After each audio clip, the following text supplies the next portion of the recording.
যে যারা নাগরিক উৎসাহিত আদালতের রায় শোনার জন্য অপেক্ষমান, আপনারা রাস্তায় আগামী 5 তারিখ না আসার জন্য অনুরোধ করব।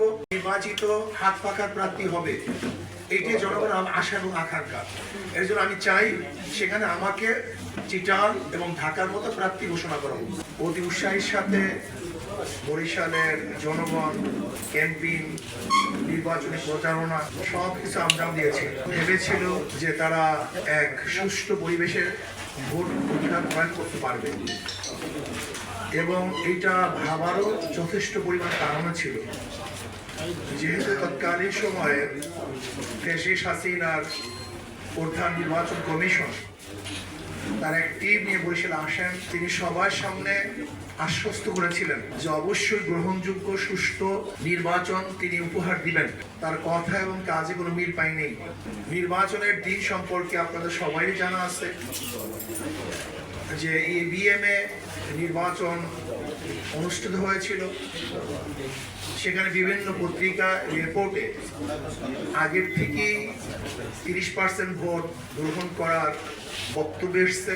বিভিন্ন কেন্দ্রগুলি দখল করার, বিভিন্ন কেন্দ্রের থেকে এজেন্টকে নামিয়ে দেয়া, বিভিন্ন কেন্দ্র অবৈধভাবে ভোট দেয়া চিত্র আমরা মিডিয়ায় দেখেছি। এমনকি আমি একজন প্রার্থী, আমার উপর আক্রমণ করতেও তার কোনো অবস্থাতেই পিছপা হয়নি। আমি তৎকালীন সময় পুলিশ কমিশনার এবং এখানে যে নির্বাচনের দায়িত্বে ছিলেন, আমরা তাদের কাছে অভিযোগ দিয়েছিলাম, কিন্তু দুঃখজনক বিষয় হলো এই, তারা রিসিভ কপিটা পর্যন্ত আমাদেরকে দেয়নি। এরপরে ঘটনা সম্পর্কে আপনারা সবাই জানেন যে দেশের অবস্থা কি হয়েছিল, যেখানে বিচার পাওয়ার মতো কোনো ব্যবস্থা ছিল না। এর জন্য আমরা আর আদালতে বিচারের সম্মুখীন হইনি, যেহেতু ন্যায় বিচার পাবো না। কিন্তু পরবর্তীতে জুলাই এবং আগস্টের বিপ্লবের পরে দেশের পরিবেশ পরিস্থিতি সম্পূর্ণ পরিবর্তন হয়েছে। একনল হ্যান্ড ওয়াশ 100% প্যারাবেন ফ্রি, তাই নিরাপদ হাতের জন্য আস্থা রাখুন একনলে।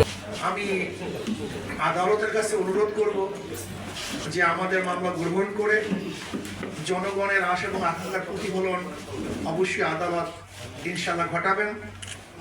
এর জন্য আমি জনগণকে বলবো যে যারা নাগরিক উৎসাহিত আদালতের রায় শোনার জন্য অপেক্ষমান, আপনারা রাস্তায় আগামী 5 তারিখ না আসার জন্য অনুরোধ করব। আদালতকে বিচারের সুযোগ দেওয়ার জন্য আপনাদের কাছে আমি জোর অনুরোধ করব। ইনশাআল্লাহ আপনারা অপেক্ষা করুন, অবশ্যই আদালত ন্যায় বিচার করবে বলে আমি বিশ্বাস করি। নির্বাচিত হাত পাখার প্রার্থী হবে, এইটাই জনগণের আশা এবং আকাঙ্ক্ষা। এর জন্য আমি চাই সেখানে আমাকে চিটাগাং এবং ঢাকার মতো প্রার্থী ঘোষণা করা হোক।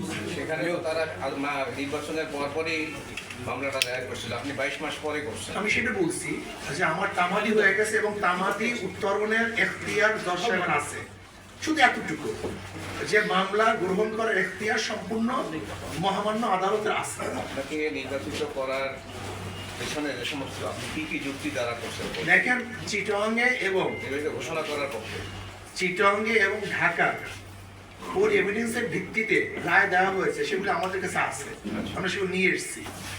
আমি মনে করি তাদেরকে যেই ভিত্তিতে রায় দেওয়া হয়েছে তার চেয়ে অনেক বেশি এভিডেন্স আমাদের কাছে আছে। এটাকে আপনারা আদালতে দাখিল করছেন? আমরা দাখিল করছি, যেহেতু আমাদের রেফারেন্স আছে। যদি রেফারেন্স না থাকতো তাহলে হয়তোবা ভিন্ন কোনো খাতে প্রবাহিত হতো, কিন্তু যেহেতু রেফারেন্স পাওয়া গেছে এবং দুইটা, একটাও নয়, সেখানে আমাদের এখন শক্তিশালী এভিডেন্স আছে। এখন আপনারা কি শুনানি পর্যন্ত অপেক্ষা না করে আপনারা রাস্তায় আন্দোলন সংগ্রাম করতেছেন? না, এর জন্য উৎসাহিত আমরা করি না। আদালতকে কি আপনারা প্রভাবিত করতেছেন না? না, আসলে আদালতকে প্রভাবিত করছে না, উৎসাহিত জনগণ আদালতের রায় শোনার জন্য আগ্রহী।